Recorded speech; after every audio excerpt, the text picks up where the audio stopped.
Shalom Elohim, haleluya, puji nama Tuhan. Semangat pagi Bapak Ibu Saudara yang dikasihi Tuhan kita, Yesus Kristus. Jumpa lagi bersama saya Pendeta Samuel Mabuntu dalam Renungan Pagi ke 2036 hari. Renungan pagi ini mengudara. Puji Tuhan. Bapak Ibu Saudara yang dikasihi Tuhan, sebelum kita membaca, mendengarkan, dan merenungkan firman Tuhan hari ini, mari kita berdoa. Minta pimpinan Roh Kudus. Kita berdoa. Bapa di surga, berbicaralah kepada kami semua. Tegur, nasihati, dan teguhkan iman kami melalui kebenaran firman-Mu. Dan biarlah firman Tuhan ini melawat dan memberkati kami semua. Di dalam nama Tuhan Yesus, yang adalah firman Allah yang hidup, kami berdoa. Amin. Haleluya. Bapak Ibu Saudara yang dikasihi Tuhan, bersama dengan saya kita akan belajar Alkitab dari kitab Kejadian sampai kitab Wahyu. Mari buka Alkitab kita. Kitab Mazmur pasal 41 ayat 1 sampai ayat 4. Di bawah perikop doa minta penyembuhan. Demikian firman Tuhan. Untuk pemimpin biduan, Mazmur Daud. Berbahagialah orang yang memperhatikan orang lemah. Tuhan akan meluputkan dia pada waktu celaka. Tuhan akan melindungi dia dan memelihara nyawanya, sehingga ia disebut berbahagia di bumi. Engkau tak akan membiarkan dia dipermainkan musuhnya. Tuhan membantu dia di ranjangnya waktu sakit. Di tempat tidurnya kau pulihkannya sama sekali dari sakitnya. Amin. Haleluya. Bapak Ibu Saudara yang dikasihi Tuhan, firman Tuhan ini berbicara tentang orang yang memperhatikan orang lemah. Dalam terjemahan lain, orang lemah ini diartikan orang miskin. Kalau bisa saya tambahkan, ini orang yang tertindas, melarat, pokoknya orang susah. Siapa mereka? Mereka adalah orang yang miskin, mereka adalah anak yatim piatu, mereka adalah janda yang sudah lansia, orang-orang tua yang sudah jompo dan lain sebagainya, orang-orang yang tidak mendapatkan keadilan. Merekalah yang dimaksudkan di sini orang lemah. Dengar baik, firman Tuhan ini jelas mengatakan orang yang memperhatikan orang lemah. Mereka adalah orang yang berbahagia. Mereka adalah orang yang kelak diberkati Tuhan dengan luar biasa. Orang yang ada di dalam hatinya suka menolong, suka membantu orang lemah. Mereka orang yang nantinya diberkati Tuhan dengan luar biasa. Haleluya. Yakobus 1 ayat 27 berkata begini.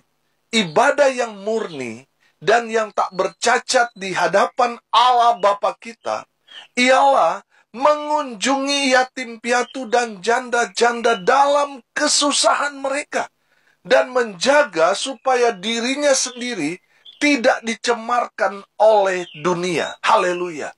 Saudara perhatikan, firman Tuhan berkata di sini, ibadah yang murni. Ibadah yang murni adalah mengunjungi yatim piatu, janda-janda dalam kesusahan mereka. Janda-janda di sini bukan janda-janda muda ya, janda-janda yang mereka tidak punya anak, mereka sudah lansia. Kita harus mengunjungi, memperhatikan mereka, menolong, membantu sebisa kita. Itu adalah ibadah yang murni dan yang tak bercacat di hadapan Allah. Ketika kita memperhatikan orang lemah ini, firman Tuhan ini mau mengatakan kepada kita, engkau akan diberkati. Amin. Saudara yang dikasihi Tuhan, coba saudara buka di dalam Injil Matius pasal 25, ayat 34 sampai ayat 40. Saya akan bacakan buat kita sekalian, saudara menyimak firman Tuhan ini baik-baik. Demikian firman Tuhan. Dan raja itu akan berkata kepada mereka yang di sebelah kanannya, mari, hai kamu yang diberkati oleh Bapakku, terimalah kerajaan yang telah disediakan bagimu sejak dunia dijadikan. Sebab ketika aku lapar, kamu memberi aku makan. Ketika aku haus, kamu memberi aku minum. Ketika aku seorang asing, kamu memberi aku tumpangan. Ketika aku telanjang, kamu memberi aku pakaian. Ketika aku sakit, kamu melawat aku. Ketika aku di dalam penjara, kamu mengunjungi aku. Maka orang-orang benar itu akan menjawab dia katanya, Tuhan, bila manakah kami melihat engkau lapar dan kami memberi engkau makan? Atau haus dan kami memberi engkau minum? Bila manakah kami melihat engkau sebagai orang asing dan kami memberi engkau tumpangan? Atau telanjang dan kami memberi engkau pakaian? Bila manakah kami melihat engkau sakit atau dalam penjara dan kami mengunjungi engkau? Perhatikan ayat 40. Dan raja itu akan menjawab mereka, Aku berkata kepadamu, sesungguhnya segala sesuatu yang kamu lakukan untuk salah seorang dari saudaraku yang paling hina ini, kamu telah melakukannya untuk aku. Amin. Haleluya. Dari firman Tuhan ini kita belajar dari perkataan Tuhan Yesus sendiri, yang adalah gambaran raja itu. Sesungguhnya segala sesuatu yang kamu lakukan untuk salah seorang dari saudaraku yang paling hina ini, kamu telah melakukannya untuk aku. Haleluya.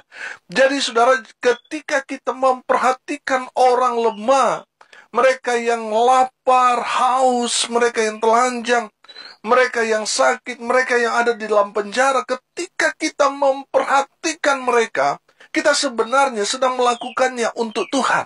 Amin. Saudara yang dikasihi Tuhan, saudara lihat dalam Amsal 11 ayat 17. Firman Tuhan berkata di sana, orang yang murah hati berbuat baik kepada diri sendiri. Amin. Haleluya. Murah hati itu apa sih? Suka menolong, suka membantu, suka memberi. Itu artinya murah hati. Bapak, Ibu, Saudara yang dikasihi Tuhan, saya percaya kalau seseorang ada Yesus dalam dirinya, pasti hidupnya itu murah hati, saudara. Karena arti kasih itu sendiri kan memberi. Jadi seseorang yang ada Yesus dalam dirinya, yang tadinya pelit, saudara, ketika Yesus menguasai hidupnya, pasti dia suka memberi. Pasti dia murah hati. Amin. Saudara yang dikasihi Tuhan, mungkin sudah bertanya-tanya, Pak Pendeta, kalau kita memperhatikan atau menolong, membantu orang lemah, apa untungnya bagi kita? Oh, banyak untungnya, saudara. Amin. Banyak untungnya. Tadi saya bilang, Amsal 11 ayat 17, orang yang murah hati, orang yang suka membantu, orang yang suka memperhatikan orang lemah, berbuat baik kepada diri sendiri. Saudara yang dikasihi Tuhan, saya ibaratkan selalu dengan kita menanam satu biji mangga. Biji mangga itu akan berakar, dia akan bertumbuh, dia akan menghasilkan buah, bukan lagi satu. Mungkin buah pertamanya hanya beberapa buah saja. Buah keduanya sudah semakin banyak, seterusnya berlipat-lipat kali ganda. Banyaknya, betul? Saudara yang dikasihi Tuhan, saya ibaratkan satu biji mangga itu satu kebaikan yang saudara tanam. Saudara perhatikan, ketika saudara menanam satu kebaikan, dia tidak akan kembali hanya satu kebaikan, tetapi dia akan terus menghasilkan buah berpuluh-puluh, beratus-ratus, beribu-ribu, bahkan berjuta-juta kebaikan. Padahal yang kita tanam hanya satu biji kebaikan. Tetapi saudara akan menikmati berjuta-juta kebaikan yang saudara sudah pernah tanam. Itu akan menguntungkan diri saudara sendiri. Haleluya.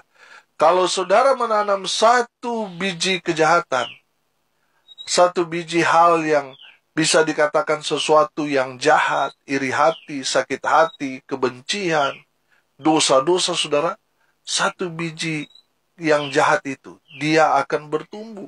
Dia akan menghasilkan buah, bukan lagi satu kejahatan, tapi beratus, beribu, berjuta-juta kejahatan. Dan saudara sendiri akan menikmati. Barang siapa yang menabur, dia akan menuai. Saudara yang dikasihi Tuhan, perhatikan apa yang saudara tuai saat ini.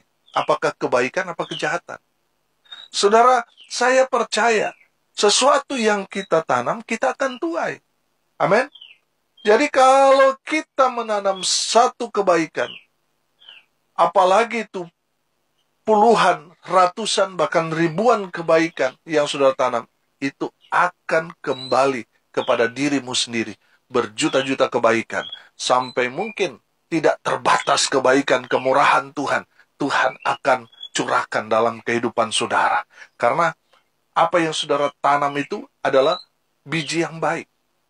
Saudara yang dikasihi Tuhan, ketika kita memperhatikan, menolong, membantu orang-orang lemah tadi, berjuta-juta kebaikan itu akan kembali kepada kita. Perhatikan. Yang pertama, saudara, orang yang memperhatikan orang lemah, firman Tuhan katakan di ayat 2b di sana, Tuhan akan meluputkan dia pada waktu celaka. Jadi saudara, kalau saudara menolong, membantu, memperhatikan orang lemah, saudara akan luput dari bahaya. Betul, mungkin kita akan mengalami ke depan ada masalah, persoalan, ada krisis, ada kesulitan. Tetapi firman Tuhan ini berkata, Tuhan akan meluputkan dia pada waktu celaka. Amin. Saudara yang dikasihi Tuhan, kalau saudara memperhatikan orang lemah, saudara akan Tuhan luputkan di saat hari celaka. Amin. Saudara lihat, Mazmur pasal 91 ayat 2. Saya akan bacakan buat kita sekalian. Sungguh, dialah yang akan melepaskan engkau dari jerat penangkap burung, dari penyakit sampar yang busuk. Nanti saudara baca seterusnya. Tapi saya mau saudara melihat di ayat 3 di sana, dikatakan, sungguh Tuhanlah yang akan melepaskan engkau dari jerat penangkap burung. Saudara perhatikan, kalau orang sudah memasang perangkap burung, lalu burung itu masuk ke perangkap itu, burung itu sangat-sangat mustahil bisa lepas. Karena dia sudah masuk jerat penangkap burung itu. Nah, saudara, firman Tuhan ini katakan, kalau kita memperhatikan orang lemah, Tuhan akan meluputkan dia pada waktu celaka. Mungkin saudara berkata, ini mustahil saya bisa lolos, Pak Pendeta. Ini sudah terkepung. Ini sudah sangat-sangat parah. Tapi saudara, ketika saudara memperhatikan orang lemah, Tuhan akan meluputkan saudara dari mara bahaya. Dari kecelakaan, kata firman Tuhan ini. Amin. Itu keuntungan yang pertama. Yang kedua, Tuhan akan melindunginya dan memelihara nyawanya, atau bisa saya katakan Tuhan akan memberikan panjang umur. Perhatikan ayat 3. Tuhan akan melindungi dia dan memelihara nyawanya. Saudara yang dikasihi Tuhan, orang yang memperhatikan orang lemah dalam kehidupannya, Tuhan yang akan menjaga dia, melindungi dia dari serangan-serangan kuasa-kuasa kegelapan, dari orang-orang jahat, dari orang-orang kuat yang hendak mencelakai orang yang memperhatikan orang-orang lemah itu. Tuhan menjamin bahwa Tuhan sendiri yang akan melindungi dia dan memelihara nyawanya, sehingga ia disebut berbahagia di bumi. Engkau tak akan membiarkan dia dipermainkan musuhnya. Saudara perhatikan, ini dahsyat. Kalau saudara memperhatikan orang lemah, Tuhan akan memberikan jaminan buat saudara. Tidak ada satu setan pun yang dapat ganggu saudara. Karena Tuhan sendiri yang akan melindungi saudara. Tuhan sendiri yang akan memelihara nyawa saudara. Sehingga saudara nggak perlu takut seberapa banyak, seberapa kuat musuh yang ada di depan saudara, karena Tuhan yang akan memelihara nyawa saudara. Tuhan tidak akan membiarkan musuhmu mempermainkan saudara. Saudara yang dikasihi Tuhan, saya percaya kuasa firman ini ya dan amin. Ketika sudah memperhatikan orang lemah, Tuhan akan menjamin kehidupan saudara. Haleluya, haleluya, haleluya. Bapak Ibu Saudara yang dikasihi Tuhan, Kalau saudara dan saya memperhatikan orang lemah, saudara nggak rugi. Justru saudara akan diberkati Tuhan dengan luar biasa. Amin. Itu menguntungkan diri saudara sendiri. Saudara akan melihat kuasa firman Tuhan ini terjadi dalam kehidupan saudara. Amin. Saudara, saya percaya saudara pernah punya pengalaman seperti ini. Ketika saudara digerakkan Tuhan untuk memberi sesuatu kepada orang yang lemah, padahal mungkin yang ada di dompet saudara hanya sisa uang itu saja. Tidak ada uang lain, saudara. Hanya itu. Saudara butuh. Tapi dengan kuat sekali dorongan dari dalam hati saudara untuk memberi kepada orang yang lemah. Dan saudara akhirnya memberikan dengan sukacita apa yang ada di dalam isi dompet saudara. Dan saudara pernah nggak alami? Ketika sudah memberi itu, tiba-tiba sudah mendapat berkat yang lebih besar daripada itu. Amin. Saya percaya kita semua pernah mengalami itu. Ini bukti bahwa firman Tuhan ini hidup. Ketika kita memperhatikan orang lemah, Tuhan memperhatikan kita. Saudara yang dikasihi Tuhan, kita nggak rugi. Kalau kita memperhatikan atau berbagi, membantu, menolong orang lemah, kita nggak akan rugi. Sebab janji Tuhan ya dan amin kepada kita. Tuhan yang bertanggung jawab akan hidup saudara dan saya. Amin. Haleluya. Yang terakhir, yang ketiga saudara. Apa untungnya bagi kita ketika kita memperhatikan orang lemah? Yang ketiga, sudah perhatikan ayat 4. Tuhan membantu dia di ranjangnya waktu sakit. Di tempat tidurnya kau pulihkannya sama sekali dari sakitnya. Haleluya. Saudara yang dikasihi Tuhan, perhatikan. Ketika saudara memperhatikan orang lemah, dengar ini baik-baik. Tuhan akan membantu saudara.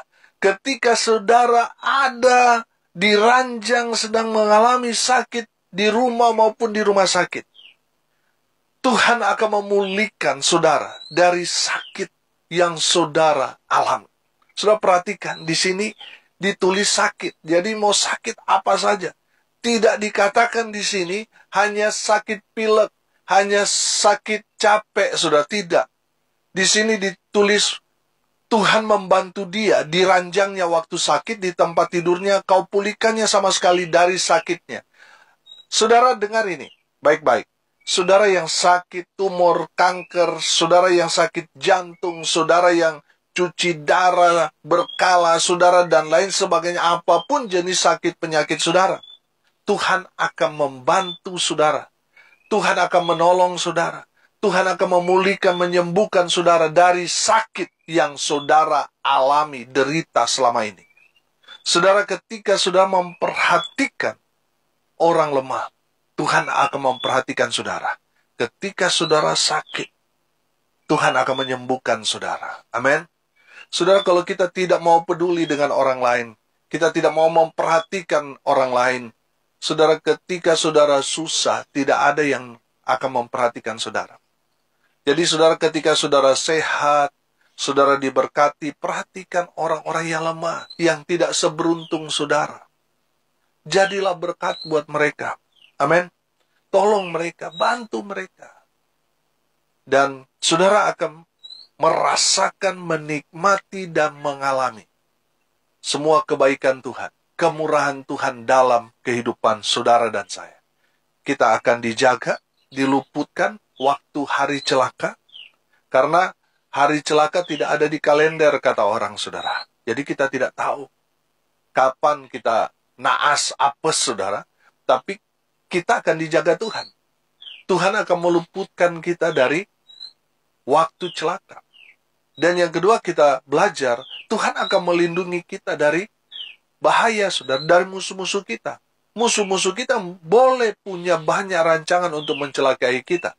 Tetapi kita, orang-orang yang memperhatikan orang lemah, Tuhan akan jaga, Tuhan akan lindungi, Tuhan akan pelihara nyawanya. Haleluya. Dan yang ketiga, kita belajar, saudara, dari firman Tuhan ini, ketika kita memperhatikan orang lemah, kita akan mengalami mujizat. Ketika kita sakit, kita akan disembuhkan oleh Tuhan. Haleluya. Mari kita berdoa. Terima kasih Bapa di surga atas kebenaran firman yang sangat memberkati kami. Berkati semua pendengar dimanapun mereka berada. Tuhan memberkati hidup mereka. Rumah tangga mereka diberkati. Mereka yang sakit Tuhan sembuhkan. Mereka yang lemah Tuhan kuatkan. Tuhan hibur mereka yang berduka cita. Tuhan memberkati mereka yang hari ini berulang tahun. Hamba berdoa biarlah berkat Tuhan dari surga turun memenuhi semua pendengar. Bapak Ibu Saudara yang dikasihi Tuhan, arahkanlah hatimu kepada Tuhan dan terimalah berkat dari Tuhan Yesus. Tuhan memberkati engkau dan melindungi engkau. Tuhan menyinari engkau dengan wajah-Nya dan memberi engkau kasih karunia. Tuhan menghadapkan wajah-Nya kepadamu dan memberi engkau damai sejahtera. Di dalam nama Tuhan Yesus, sumber segala berkat. Bapak Ibu Saudara yang percaya, diberkati Tuhan, katakan amin. Puji Tuhan. Bapak Ibu Saudara yang dikasihi Tuhan, kalau saudara merasa diberkati melalui renungan pagi ini, bagikan juga kepada saudara-saudara yang lain supaya mereka juga diberkati. Karena untuk itulah kita dipanggil untuk jadi berkat. Salam kasih dari Bali. Saya Pendeta Samuel Mawuntu. Sampai jumpa besok pagi. Tuhan Yesus memberkati kita semua. Haleluya.